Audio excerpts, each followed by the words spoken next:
Hi, this is Greg McLaughlin from the Rebel Base Card Podcast, and you are listening to Star Wars Reactions. Elegant discussion for a more civilized age. There's been an awakening. Have you felt it? In 1977, George Lucas formed a legacy. The Force is with me, and I am with the Force. Inspired by mythology, his saga has become a passion for many. Feel the Force around you. His legend has become our story. It's true. All of it. One of resistance, We are the spark that'll light the fire that'll burn the first order down. rebellion, Rebellion is built on hope. and redemption. I am a Jedi, like my father before me. This is Star Wars Reactions. Remember, the Force will be with you. Always. Well, hello, everybody, and welcome to Star Wars Reactions.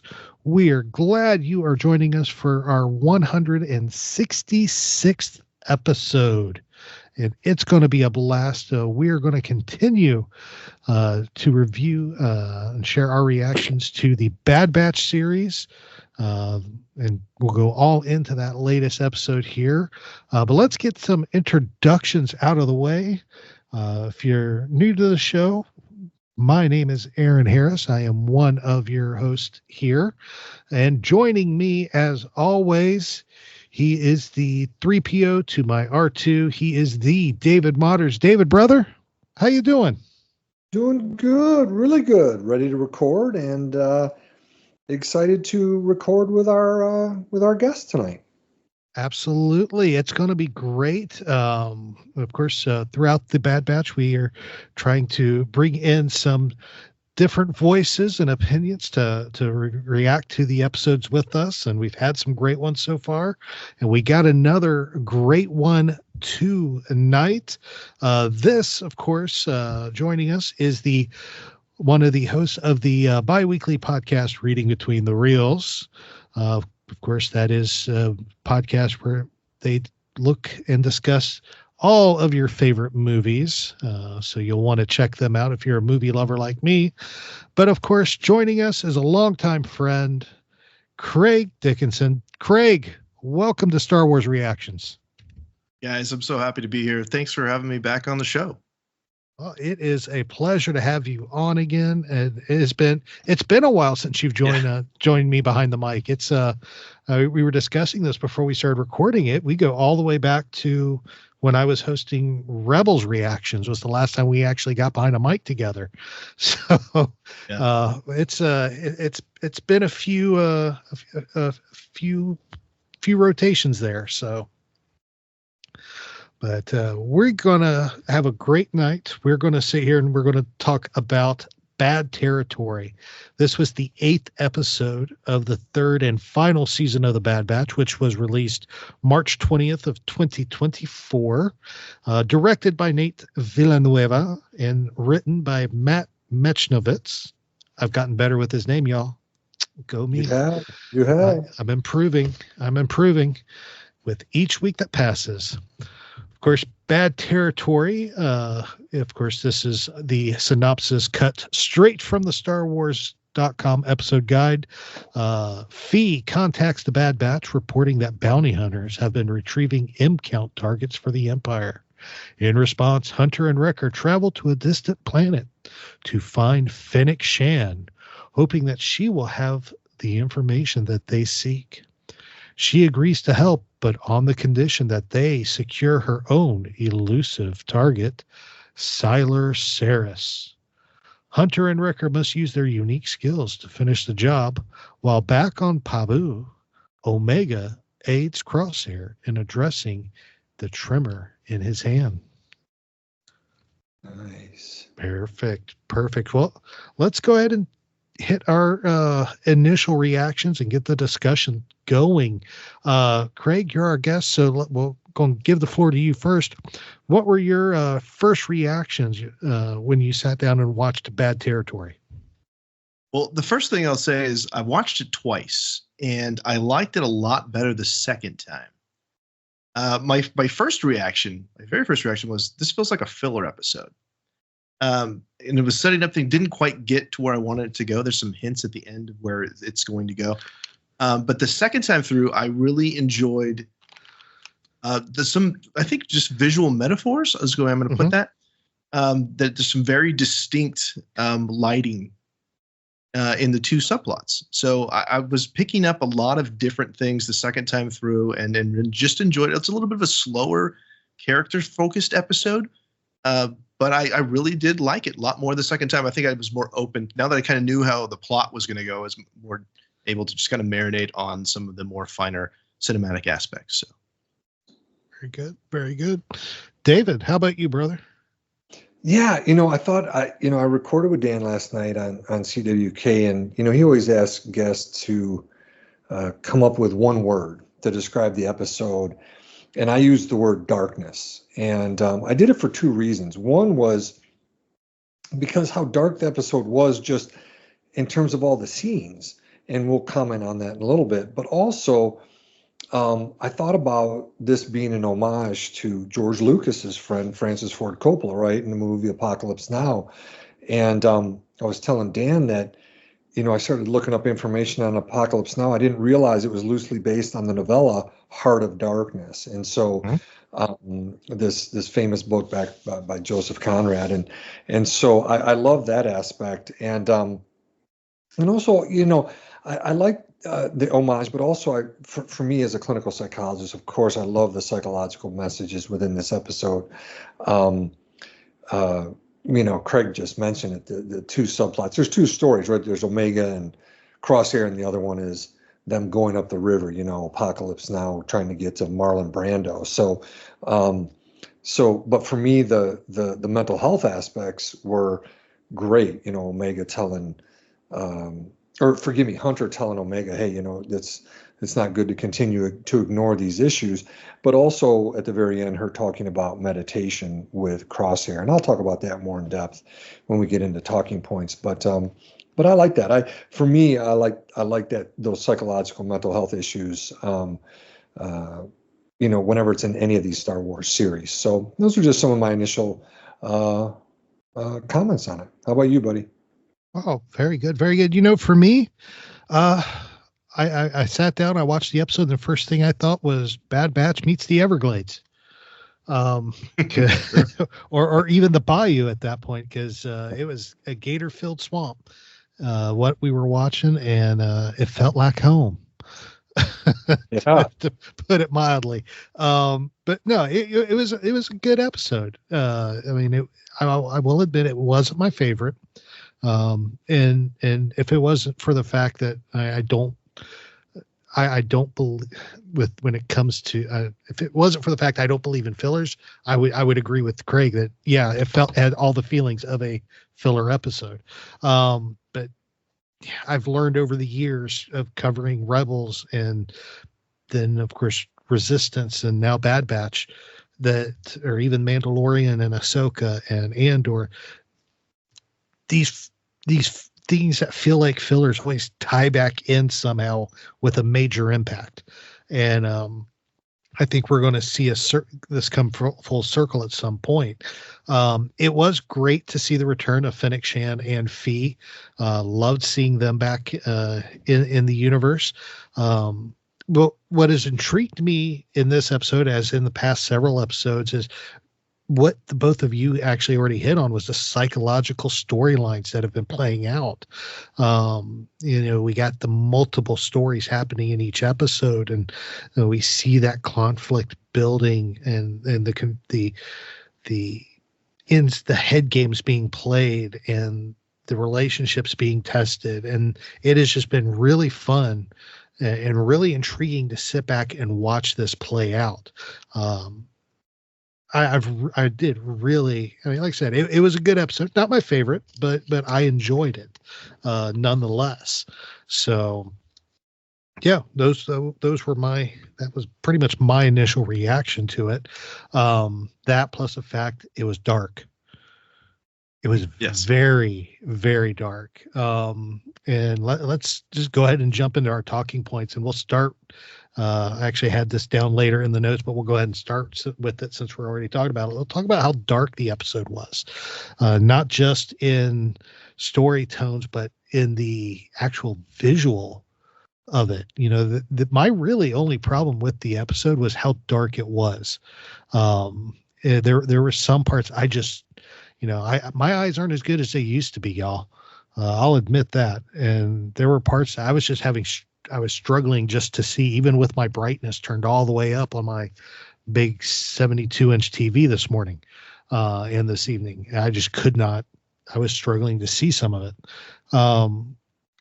But overall, it still told a story, and it was telling a great story.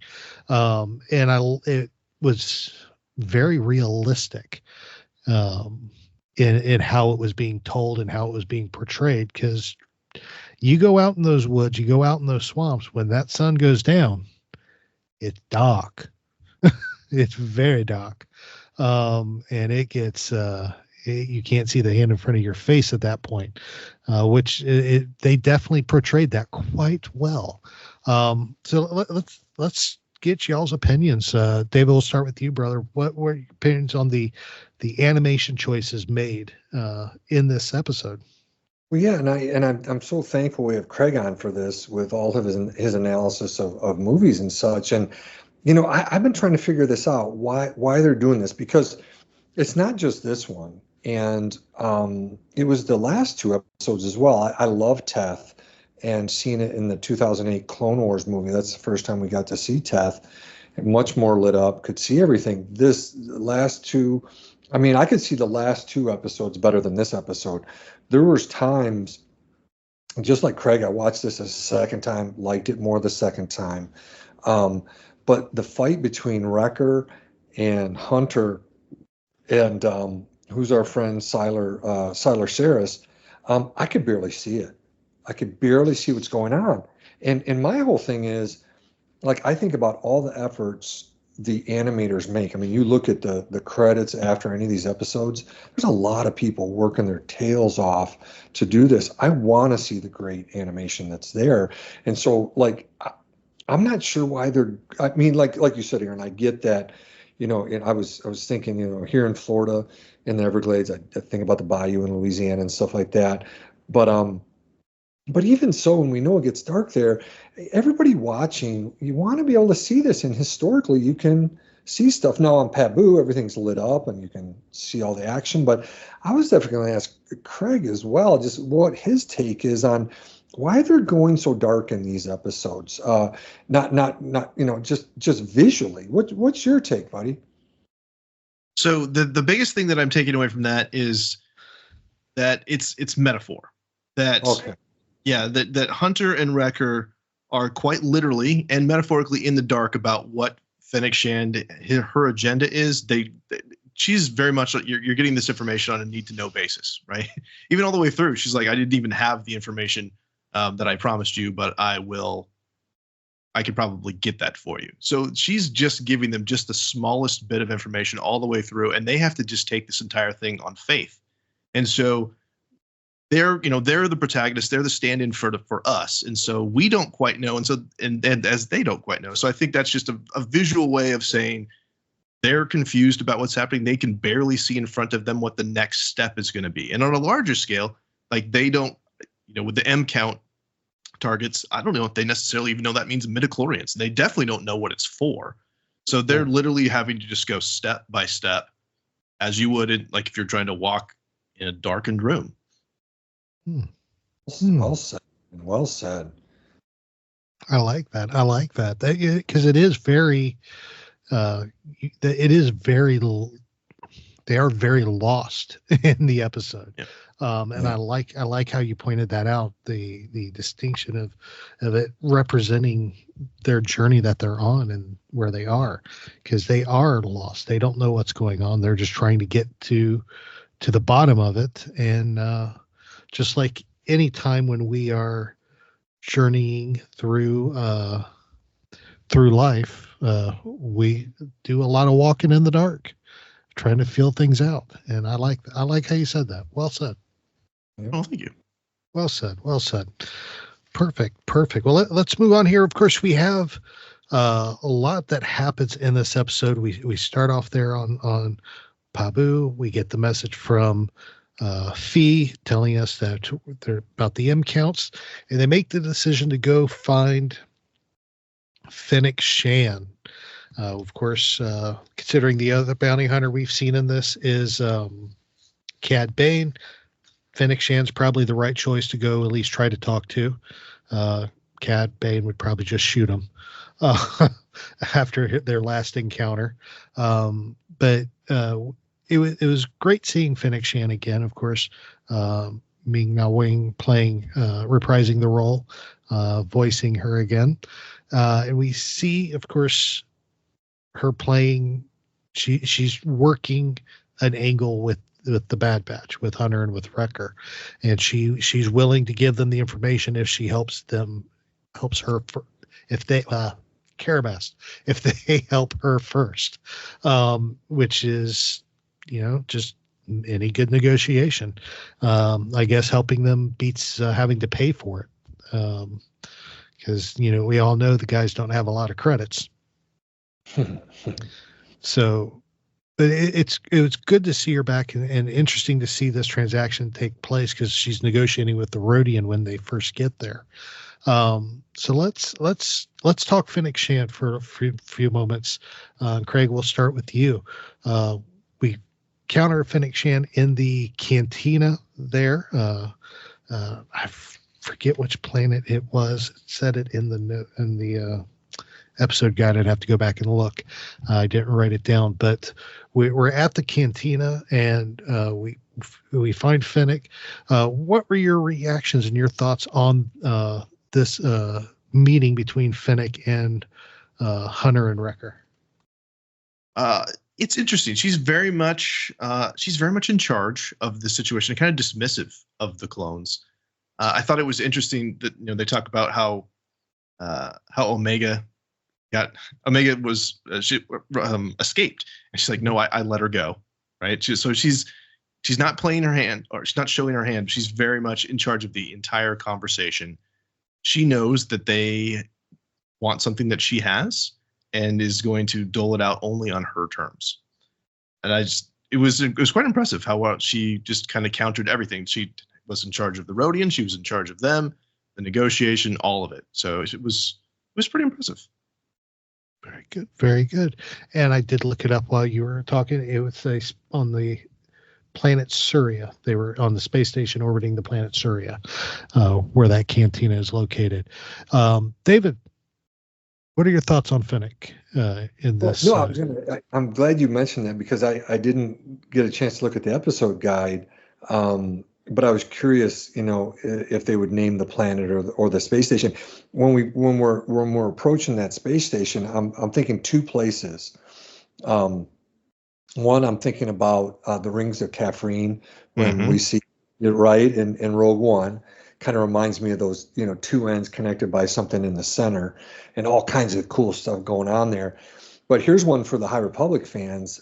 If you've not only read the novels, but seen the comics, there's a place, it's in Claudia Gray's book, Into the Dark, the Amaxine Station. And when you see the visuals of that, reminds me of this space. So again, just kind of thinking about those two different aspects of some recent Star Wars that's going on. But I love the setting. One of the things I put in the notes here, and we mentioned in Fennic, we see her talking to Greedo. I got all these A New Hope vibes. Prior to the Bad Batch going and sitting down, they're trying to walk, but they're going through the middle of a fight, and an Aqualish gets shot. And I think about Obi-Wan taking off an Aqualish's arm in the cantina. This one gets shot. Obi-Wan took the arm off the other one. So definitely with an Aqualish and Greedo, definitely nods to A New Hope there. And before they get to sit down with Fennic. But I just want to mimic what Craig said. I love how she's take charge, cool, calm, and collected. At one point I'm watching this and I'm like, man, she's so much more cool and calm than these guys. And this is the Bad Batch, they're pretty cool dudes, but she holds her own with them. And no, I like this. I like her coming back in and seeing her again. I really enjoy the character.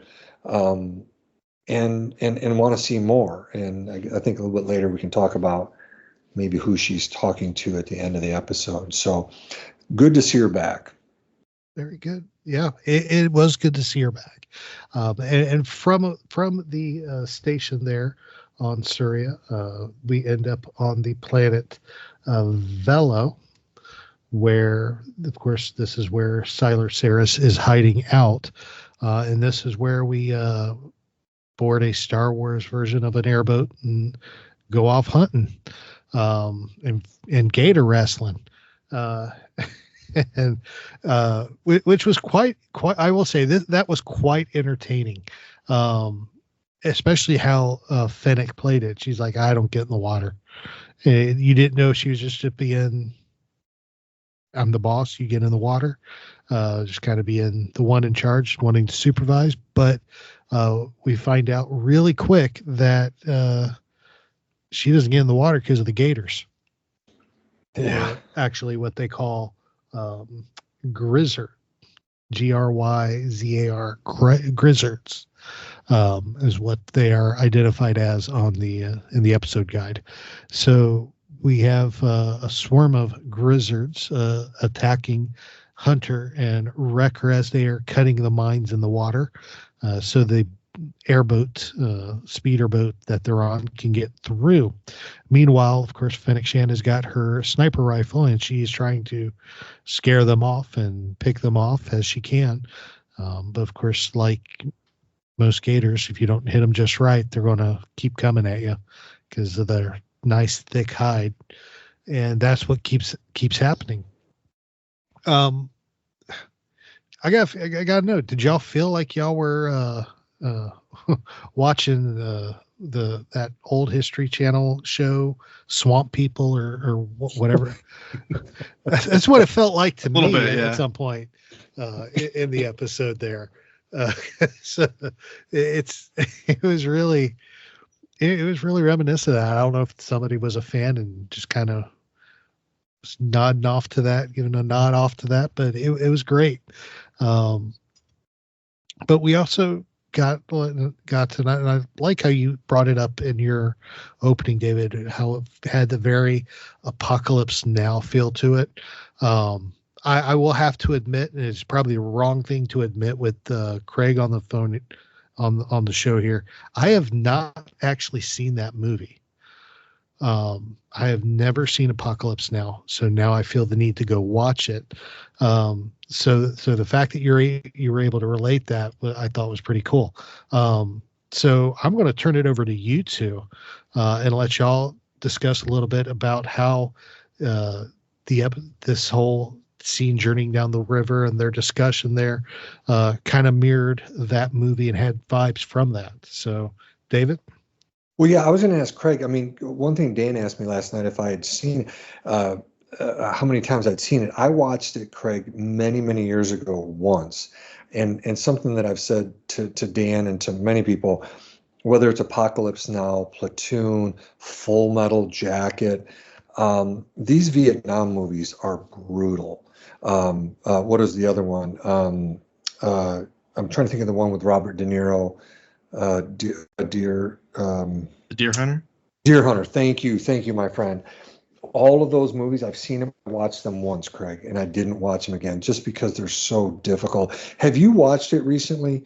The reason I'm asking is because there are parts that I remember, particularly going up the river and them trying to pursue Marlon Brando's character, who has, in essence, gone mad. Right. And but I just haven't watched it recently.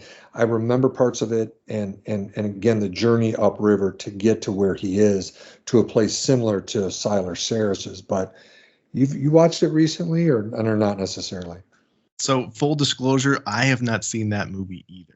I'm very familiar with the story. I've watched a lot of behind the scenes stuff on it, and it's on my list to watch. But so I recognize that the imagery from it. Yeah, and that, you know, like you've mentioned, that particular motif is in several Vietnam War era movies. So I've seen, like, it's very. I don't think it necessarily has to be that particular movie. There's a lot of them. It's going to hit several touchstones, but So I didn't immediately jump to it's that. That's so. I was familiar with like I said, the concept, but it didn't strike me in the way that it did you. So I'm really glad that you brought that up. I'm like, of course it's that. Why didn't I pick up on that? So. Yeah, the journey up the river is definitely, that's the big Apocalypse Now. But something that Marlon Brando's character, he's American military, but he leaves and joins the other side and has his own group of people, I think. And but that's again, Aaron, I feel like I'm in essence almost in the same boat as Craig and you, because of how long it's been. I'm more at the point where Craig is. I remember some of the imagery, and like I said, there's just certain movies. I finally watched Saving Private Ryan a second time. I watched that in the movie theaters when it came out. Brutal hard to watch. Necessary probably for every American to watch. And the other one's Schindler's List. Watched that in the theaters when Spielberg put that out. I was in grad school and watched it again just recently. Watched both with my son because he was going to go over to Europe 2 years ago right now and went to Auschwitz and stuff like that. So I wanted my son to see him, and I wanted him fresh in my head. But Saving Private Ryan, Schindler's List, it's right there. Apocalypse Now, Full Metal Jacket, Platoon. I can't watch them multiple times. Yeah, well, same. Yeah, I can understand that. I feel better not seeing it now. Yes, makes me feel a little bit better there. Yes. But I will say that. Watching the boat scene and them talking and everything, like, since I haven't seen that movie, I didn't go to that one, but it makes more sense. I went to Skull Island, and I went to Jurassic Park 3 nice. of all the movies, because they have those similar boat scenes where they're sitting there talking or being attacked by something. So that's kind of where my mind went, but Apocalypse Now probably fits more to what they were thinking at that point. But it works. Well, and remember too, right, Craig and Aaron, that Jennifer Corbett is former military. Yes. She has that history. And of course, like I said, George Lucas was involved with Apocalypse Now. I think Harrison Ford has a bit role, if I remember correctly, at the beginning of Apocalypse Now. And of course, I think Francis Ford Coppola had asked George to direct it, but I think George, was he writing the script for Star Wars? That's my understanding, yeah. Yes. Okay. Yeah, there's a Star Wars connection from the beginning of that. Absolutely. Yep. And you learn stuff every day. Well, keep us going, Aaron. Keep us going here. This is an education here. So since we're being educated, let's keep going on this discussion of the Apocalypse Now river trip to discuss their actual goal on this trip, which of course is the capture of Sylar Saris, aka the Slayer of Ordo Eris. So if that does sound familiar to you, you have probably played the Jedi Fallen Order game. Because they, of course, the nickname Slayer of Order Eris is taken from a couple of the bosses from the criminal organization there, called the Haxian Brood, which of course the Brood was created for Fallen Order. So we actually see a connection to the video game there, which is cool if you're a video game fan. I don't have a system that will play Fallen Order, so I haven't played it. Looks fantastic though, so I'll take everybody's word for it. But it was interesting to see. Of course, the species too, of course, is interesting because it does resemble the mantis-like creature we see in the Cantina in A New Hope as well, which is interesting. So let's talk about Silas there, and of course first let's talk about. I called him Silas. I combined his first and last name, like it's a couple or something. Carabast. Sylar. Let's talk about Sylar. overall for this creature, of course, we see him get pretty. He's not easy to take down. He ends up almost besting Hunter and Wrecker. Actually, he does best them and get away. And if it wasn't for Fennic cutting him off at the pass, he probably would have gotten away again, which probably would not have worked out in our guy's favor there when it comes to getting input from Fennic. But he takes a lot. They stun him. I can't tell you how many times before he actually goes down. What were your thoughts on the character Siler Saris that we see in this episode, David? Well, I mean, like we mentioned before, I'd like to see him more actually lit, not just dark. I think at one point, I don't know if you saw this, Craig and Aaron, where I think he spits out like green goop and it's all over Wrecker's face, right? Yep. Yep. And then I think Wrecker wipes it off very quickly. I think it's gone. But he's a formidable foe, and you can see why Fennic said that everybody else that went to go get him couldn't do it. It sounds like these bounty hunters went by themselves. And if Fennic went by herself, she wouldn't have been able to get him. And I don't think our guys, Hunter and Wrecker, would have been able to do it either. That's how formidable he is. And so it is good to see that, you need a team of 3 or more to take this guy down. So a formidable foe. Like I said, I'd like to see him much more clearly. But I liked him. I just didn't see enough of him, Craig, what are your thoughts, buddy? I mean, the only thing I would probably add to that is the sound design for him was so creepy and so effective. There was like a horror movie with the lighting being what it is, and just the remarkable character design, which we kind of got to see. I agree. I would have liked to have seen them a little bit more, but it kind of just added to how creepy and how hard this guy is going to be taken down that you can't even see. And then he's got something he can spit in your face, which would also blind you. But the sound was the thing for me that just stood out as, this is just scary. Yeah. Oh yeah. Just creepy, skin crawling. So another thing I would say about this, what I thought was interesting was usually in these kind of setups, it feels like the person that's in Fennic's position would have said, I need to take this person down and it's worth your while because we need to talk to this person, right? That's kind of the way it typically goes. Where in this case, it's like, no, this is purely me. This is my job. I just need you guys for muscle. You get nothing out of this other than maybe I'll help you after. Yep. So I just thought that was kind of an interesting, wow, this is pretty brutal on her part. Oh yeah. No, well said. Yeah. She didn't hold, she played them. I mean, well, Fennic played them from the get-go with how she treated them. We're going to do this. And once you do this, I'll get you the information. And which ends up not playing out in their favor at the end, because she's like, all right, well, I'm going to go drop him off and then I'll find your information for you. Take it or leave it. And pretty much how she leaves it at that point. And they have no choice but to just, follow or believe in blind faith that she will come through for them. And we see toward the end there that I don't think she's gonna. Right. Because she makes that call to to what is an unknown person.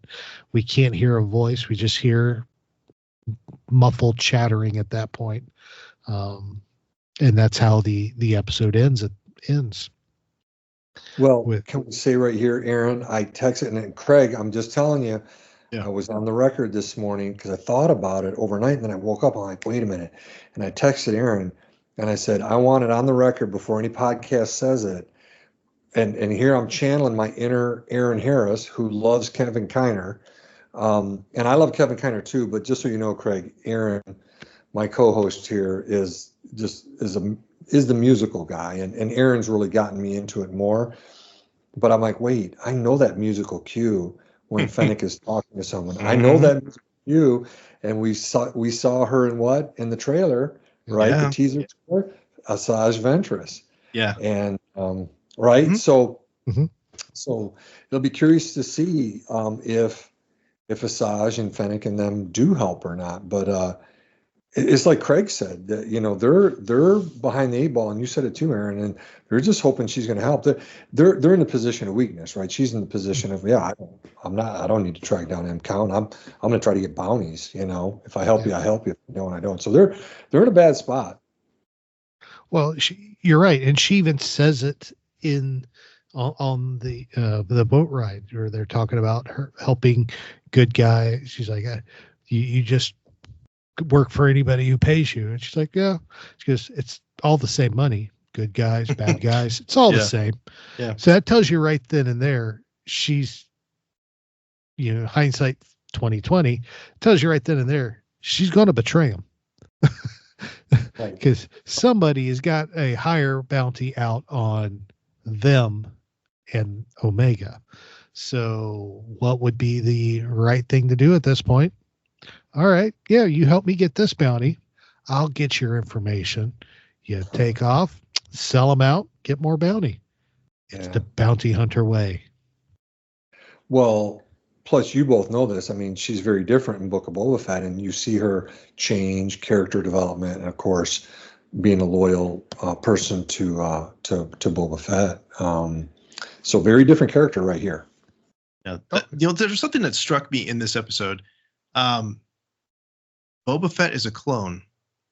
Yes. And she spent a lot of times around these clones. And I'm wondering if that is part of the reason for her change in her loyalty to Boba Fett, that she feels like maybe she's making up for something from earlier. I wonder if there's some kind of connection that way. Ooh. That, that's a good point too. It goes beyond just him saving her life, but because he saved her life and because she now then has that clone connection, I can see that. Because she's more than, paid her dues with Boba, but is still standing by him and hanging with them. So definitely, that's a good point. Well said. I'm glad you brought that up. That's good. I like that. Me too. All right. Well, we still got more to talk about and a lot to discuss. So bear with us. We're going to take a quick break and we'll be right back with Craig and discuss some more of the bad territory. Welcome back, everybody. Aaron, David, and our guest, Craig, is still with us, and we're discussing Bad Territory, the 8th episode of the 3rd and final season of the Bad Batch.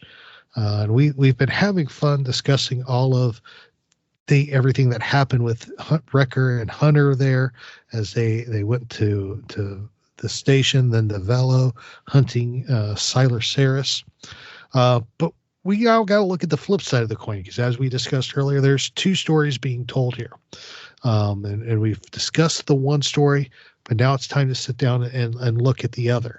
And of course, that is Omega and Crosshair. Of course, we see them on Pabu. Starts off with Omega just sitting on the stairs of their ship and just kind of holding a communicator, just waiting on Echo to call, Echo and Rex to call, because she wants to help. I almost feel like she feels responsible for what happened when they rescued her and Crosshair and how everything played out at that point.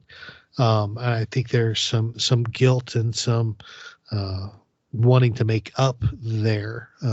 And of course you have Crosshair step up. It's like, you can't just, they're fine. You can't wait forever. They'll call when they got something. And of course that's when Fee calls, and we get that funny little expose where he's like, "Who's Fee?" And she's like, "Oh, an acquirer of rare possessions." And he just stares at her blankly, like, seriously, who's she? And he's like, "A pirate. She's a pirate." Yeah. I mean, priceless interaction there. It was awesome to have that happen. And at that point, he's like, "Okay, a pirate," and just kind of walks on the ship to hear what happens. But we see, of course, as they're talking to Fee, when the communication ends and they're making their plans, you see the hand that we've been watching the last few episodes. we see Crosshair's hand just start to shake, and he closes his fist real quick and tries and gets it to stop. And we have Hunter at that point tell Omega, we need to get it checked. It needs to be looked at. It's not going to go away just being ignored. Get him fixed. Get him looked at if you can while we're gone. And we see that happen. They go and see the medical droid, who is like, I've done everything I can. There's nothing else I can do. Maybe it's in your head, which is not something if you ever want to hear, especially Crosshair, who's always been pretty straight cut. Not to be able to control the situation is definitely messing with them. And then, of course, we see Omega step up and be like, you know what? Let's try something. You're not going to like it because you don't like anything. Let's try this. And she gets him to begin meditating. So let's talk about this Omega Crosshair storyline, starting from beginning, running through the end.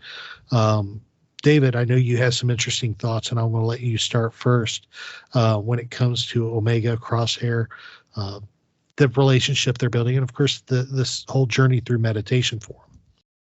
Yeah, for me, this is a big PSA, public service announcement for mental health, and something that I've said quite a bit over the years is that I work in a medical facility, so I'm with physicians every day, and the reason I bring that up is because, unfortunately and historically, us men have just ignored problems. Oh no, that chest pain is not an issue, and the wife wants to wring her husband's neck because please tell the physician that you're having these problems. Let's get this taken care of. Let's not die of a heart attack here. And a bigger issue than just ignoring physical health issues is, in my realm, as a psychologist, is this view across our country to not talk about these things. Fortunately, it is changing over the last 20, 30, 40 years. And so I love that Hunter, and I put the quote in here, says to Omega, ignoring the problem won't make it go away. So I love that. And then when you come to the end of the episode, right? So that first part, I really love that. And the second part, when she's showing him meditation, I really like this. Part of the challenge, though, that I've had over 30 years is whether it's Craig or you, Aaron, or me, or any of our listeners, we're raised in a culture that does not teach us meditation. It's not culturally part of it for us, right? So most people I ask, are you good at meditation? People say, no, I'm distracted very easily, bang, bang, boom. So one of the things that I bring up to people and I recommend is to understand that there's more than one way to be mindful and to be able to calm yourself. And besides meditation is but one way to become mindful.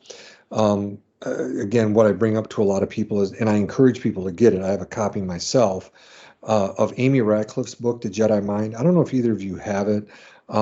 It's a neat little book that Amy Ratcliffe put together. In the foreword of the book, she describes being an anxious person herself and how she had struggled to do meditation. She, in the back of the book, I made sure to look, she does consult with Dr. Andrea Letamendi. Dr. Letamendi is probably most famous in our realm because of her podcast, the Arkham Sessions that she does. But she's a friend of Amy Ratcliffe. She did Lattes with Leia with Amy Ratcliffe on the Coffee with Kenobi Network, all this. But Amy's gone on to write a lot of really cool Star Wars books. And one is The Jedi Mind. And in it, I tell people, just get the book. It's small. It's a cheap little book, $14, $15. And if meditation is not your thing, even though we see Omega showing Crosshair, just flip to any page. There are pages on meditation, but there's plenty of other pages on how to be mindful that don't involve meditation. So I really, again, would encourage anybody to get that book and enjoy that. And the other part that I would mention about this whole thing is that by having Omega teach Crosshair meditation, they're looking at non-medical, non-surgical, non-medication ways to treat this issue. And so I think that's really cool. I want medication to work for people. I want people, surgeries to work. But as a psychologist, I never wanted to stick needles in people or suture people up. The physicians I work with, I'm like, you do that. You stick needles in people, you put stitches, you prescribe medication. I'm going to do this work over here.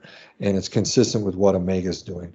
And it has its place. And I will be curious to see how this plays out. I hope it's the case that Omega helping him via meditation and being able to calm himself will lead to his shaky hand going by the wayside.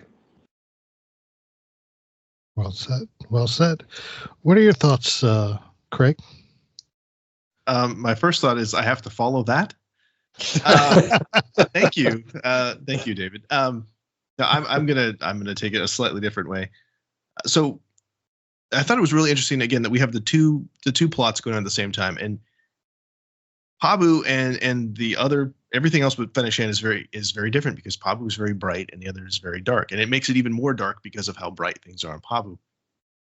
But what I thought was really interesting is the setting, that it's this incredibly peaceful, surrounded by water island, and it's well documented that water is associated with birth and rebirth. And I thought, what a perfect setting for a reset for Crosshair, that there's going to be at least a metaphorical baptism for him to kind of just regenerate his mind and his body in this way. So I just thought, it's just so gorgeous, and it just felt like this is the thing that he needs. He's been on the run. He's been, in war continually, pretty much since his inception. So he's probably never just sat and relaxed at all. So I just thought, just visually, it just told me this was the perfect place for him. Wow. Nice. I love that angle. I love that, Craig. Great angle. And I'm going to come at it from a slightly different angle. So we're going to have three different angles discussing this. I sit there and we're seeing them work together, and we're seeing the trust that Crosshair is beginning to have in Omega. He's beginning to there's some growth there, and he is opening up a little bit more each time, and he is following her lead, which is something he never would have done prior to anything else that happened. Prior to his incarceration on Tanis, he never would have even considered listening to the child. And to me, it mirrored a relationship that I've seen before. I don't know if y'all saw this movie, but there was a movie that came out in the 80s. Not a very popular movie, really. I don't know. Honestly, I can't tell you how it did when it was released, but I know it wasn't that big of a movie. But it was called, I think it was probably early 80s when it was out. May have even been the late 70s, but I'm pretty sure it was the 80s. But it was called Savannah Smiles. Mm-hmm. Okay. I know it. I know Savannah Smiles. Okay. I do. So of course, if you don't know Savannah Smiles, it's a movie about a couple of robbers who have gotten out of jail, and they end up stealing a car to make their escape, and they end up stealing a car that has a little girl in it. Little girl is owned by the little girl's dad is very rich, and of course they end up trying to they're just trying to make their way with her, get away. And they have the two criminals. One is this lovable teddy bear of a guy that's just, making wrong decisions. And then you got this hardcore robber who is just, really hardcore. And I see him and Crosshair pretty the same, because they don't trust anybody. They start off not caring.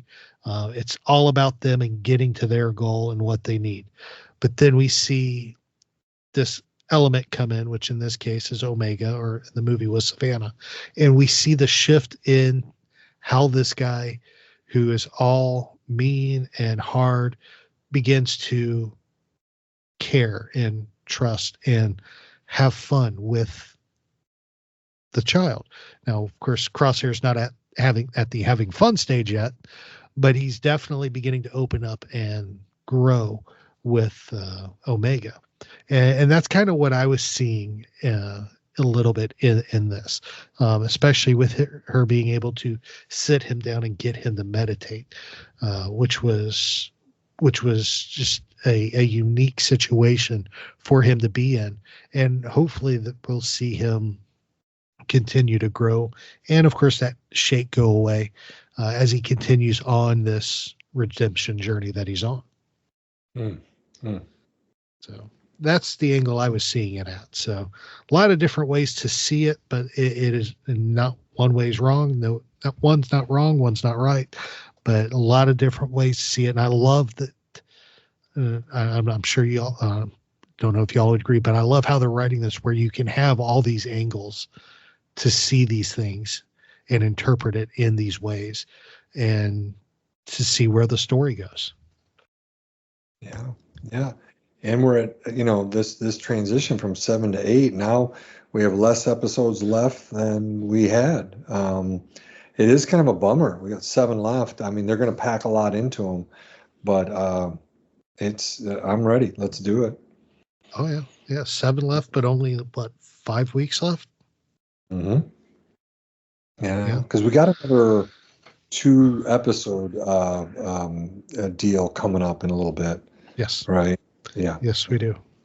Yes, we do. We got another week where we'll get 2 episodes. Then of course the finale. So yeah, it's going to wrap up quicker than we want. That is for sure. I don't know if I can, we didn't talk about this at the beginning and just because we just didn't want to, we had a lot to talk about with the episode, but I said it online earlier when they released the Acolyte trailer. I'm excited for June 4th for Acolyte, but it also, I don't want it to come because that means Bad Batch is over. It's little torn there. So, yeah. All right. Perfect. Well, anything else talking point wise before we go into final reactions that either of you would like to talk about, Craig? First off, I'm amazed that you know Savannah Smiles. That's a deep cut. And I just Googled it. It is available. If people are curious, it is available basically everywhere. It's on Tubi. It's on Roku channel. And it's a great family film too. So, yeah. I highly recommend that movie, especially if you have little kids. Oh yeah. Oh, it's a great movie. I grew up watching it when I was overseas. We actually had it on an old VHS tape, and we'd watch it. We'd probably watch it every month, if not every other month. And it was just something we just did as a family. We enjoyed it. So it's a good story. I say this? Yeah. Can I say this? I needed to watch that and not Apocalypse Now. Okay. So that's the mashup you have: Apocalypse Now and Savannah Smiles in this episode. That's quite a twin bill. That's that'll mess with your head right there. So David, you're going to go watch Savannah Smiles, and I'm going to go watch Apocalypse Now, and don't have your wife and 2 girls. You'll be smiling and enjoying it, and I'll probably be rocking in the corner somewhere. Exactly. Just don't have your wife and 2 daughters there watching it. So anyway, absolutely not. So. All right. Well, let's hit our final reactions and wrap things up here. David, why don't you kick us off with your final reaction? Oh, sure. I'll get it going. Yeah, overall, I really enjoyed the episode.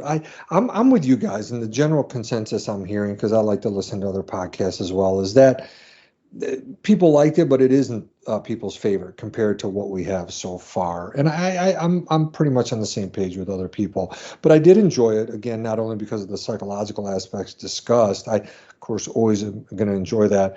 But I guess I enjoyed it also because it does continue, again, this progression to, I kind of titled it the Clone War, right? We call it the Clone Wars, the Clone War Battle of Tantus, right? We're continuing to move that way. And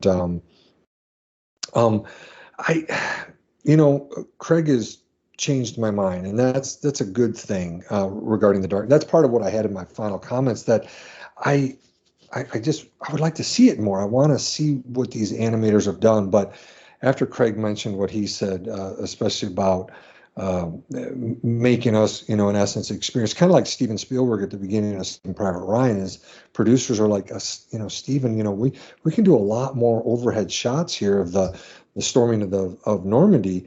And Spielberg's, no, I want you to feel like you're right in it. And I started thinking about that when Craig mentioned, like, we're in the darkness with, Wrecker and Hunter. So I do get that. And but I'm overall pleased with it. Again, I love when episodes really give me an opportunity to talk about psychology.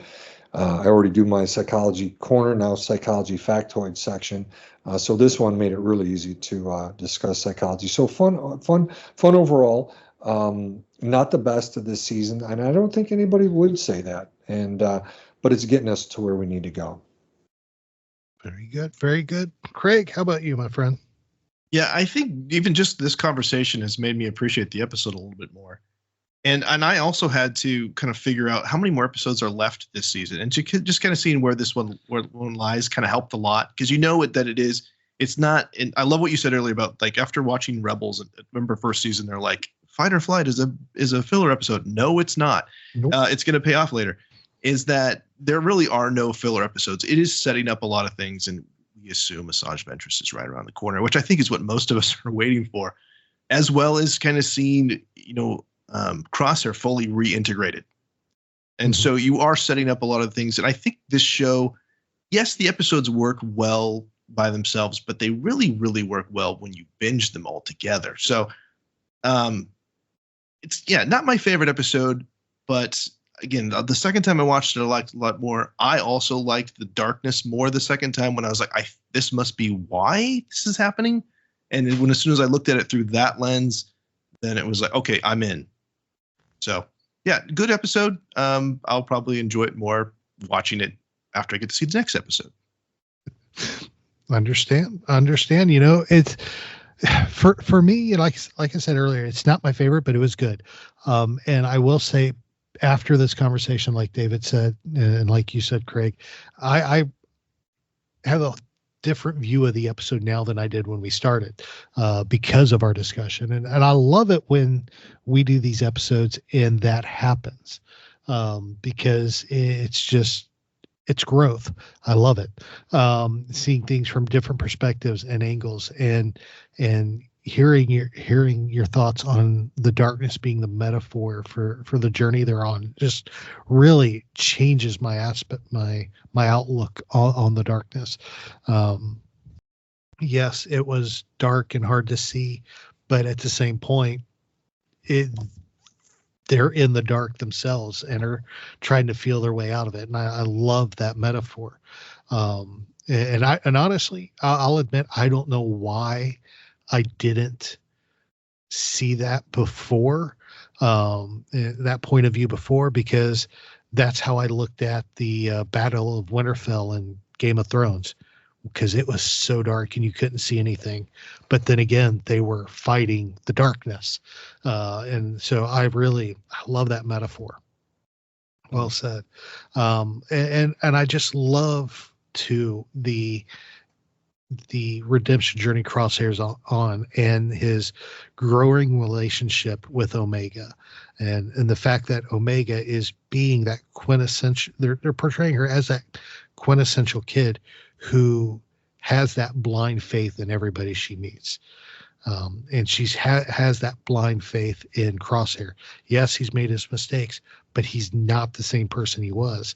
And she knows that, and she believes in him, and she trusts him, which is what, if that's not childlike, I don't know what is. So I love the fact that the story they're telling with those two. And I love where it seems to be where we're building, what the future holds in these next 7 episodes. It's going to be fabulous. It's going to be great. It's going to be a bag of mixed emotions. It's going to be exciting to watch. It's going to be enjoyable, but it's going to be bittersweet at the same time, because we're approaching the finish line here, y'all. And it's it's going to be a bittersweet one to cross. So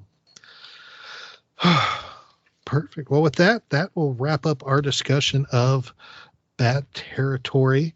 Of course, we would love to hear from you and get your thoughts on Bad Territory. You, of course, can hit us up on any of our social media. We are on Facebook and X at SW Reactions Pod. We, of course, are on Instagram, Threads, TikTok, Pinterest, and, of course, Tumblr at SW Reactions. Feel free to leave us a voicemail if you like at speakpipe.com/Star Wars Reactions, or, of course, email us swreactions@gmail.com. All right. Next up, David, I know you got your psychology factoid, so I'll let you hit that real quick. Then we'll go to Craig and let him tell us all about reading between the reels. So, David, you're up. Yeah. So my factoid tonight, it's very uplifting. Not. It's just more like Apocalypse Now. As I was looking at this, I went ahead and I tried to get all my psychology factoids ready for the season. But the reason you hear me kind of trying to bring some humor is because this is from a 2022 survey by Kaiser Family Foundation and CNN, and it's the factoid, a couple of them here. 90% of the American public thinks that there is a mental health crisis in the United States today. I'll just make my own comment. There is, and depression and anxiety are just rampant. 33% of all adults reported that they have felt anxious either always or often in the last year. Okay, that's quite a bit. A third of adults, right? Like feeling anxious always or often versus like say minimally or never. And then 33% of respondents could not get the mental health services they need. And just a quick comment on that. We're trying to do stuff within my workplace to provide more mental health for more people. My direct boss is Dr. Sheila Thomas. She's a psychiatrist, and she's trying to serve more people as a psychiatrist, and I'm trying to do the same thing as a psychologist. And so we're trying to do that, but we do need more, not just more, but really good mental health professionals to provide for those needs. I think all the time, Craig, Aaron, and I have talked about this. I don't know if Confucius really said this. It's attributed to him, but he says pain of the mind is worse than pain of the body. I don't know. I've gone back and forth on that one several times, but I think at the minimal, we could say pain of the body is no fun and pain of the mind is no fun. And so we not only need people taking care of people's bodies, good physicians and physician's assistants and nurse practitioners and nurses and so on, but we also need good mental health. And it's lacking here, even though we have so many people in need. So I don't know, just another PSA, please, people go into mental health and become providers. We need you. Very good. Very good. And David, if they want to talk about your factoid or, of course, Star Wars with you, how would they go about doing that?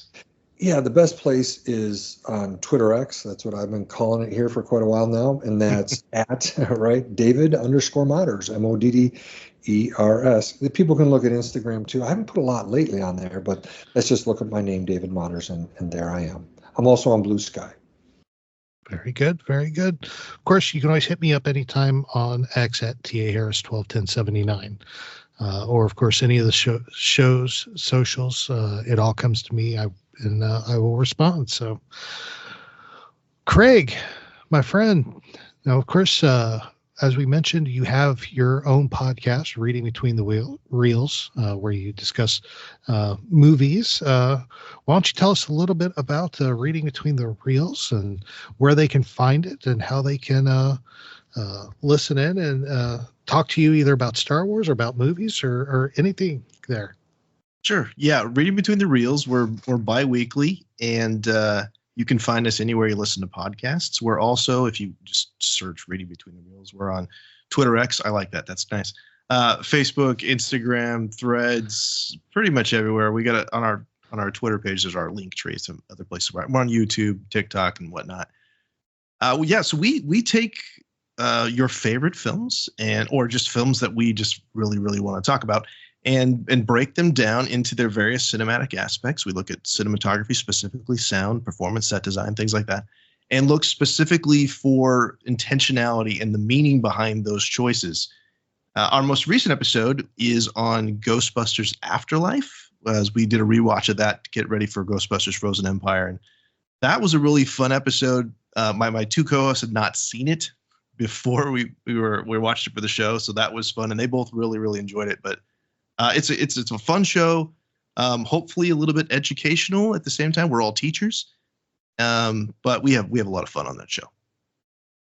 Very cool. Very cool. And we will have links to Reading Between the Reels and their socials in our show notes to get you access quickly. So definitely check them out. Give them a follow and a listen. You will enjoy it. Trust me, you will. And I have to admit, like your co-host, I have not seen Afterlife yet. I need to. Wanted to, haven't, but then again, I probably need to see the original Ghostbusters before I watch that too. So I know, right, I know. Right. I just lost my geek card, so my geek card is being pulled. First Apocalypse Now, and now I just channeled Captain America on that. I'll put it on the list. I'll put it on the list. There you go. Yeah, I there's a lot I missed out on watching when I was overseas. Growing up overseas, I missed out a lot. So, yeah. Well, make a list, my friend. I do literally have a list of a lot of films that, I mean, I haven't seen Apocalypse. I came out before I was born. That doesn't mean, and I try and tell my students this too. Just because it came out before you're born doesn't mean it's not good. Go back true. And check out some of these things. And somebody says you got to see this. It's going on the list, and I'll get to it when I can. There you go. I need to start doing that. I'll definitely start that. I'll start my list and get those on there, because there's a lot that's on there that I have not seen. So, well, gentlemen, this brings us to the end of the show, and of course we can't end the show without my favorite segment of the show, which of course is the Star Wars Dad Joke of the Week. I am so excited for this. I know y'all are too. I know this is the part of the show David waits for with bated breath each week. You just love this, don't you? I do. You have no clue, my friend. And of course, this week's dad joke is actually coming from the upcoming book, Star Wars Dad Jokes, the best, worst jokes and puns from a galaxy far, far away. Written by Kelly Knox, illustrated by Johnny Sampson, and published by Chronicle Books. This book will come out on April 2nd. So make sure you get your copy wherever you get books, or you can use the link in our show notes to get it. It's 160 pages of glorious dad jokes that you will most likely hear on the show, as well as I get the book as soon as it comes out. But this is one of the glorious pieces you will hear from that exceptionally awesome book. So, gentlemen, are you ready? Let's get it over with. Yeah, that's what. Let's get it over with. All right, here we go. Well, did you hear about the stormtrooper who couldn't see out of his helmet? No, we did not hear about the stormtrooper who couldn't see out of his helmet. Poor guy couldn't see what he was missing. Oh, jeez.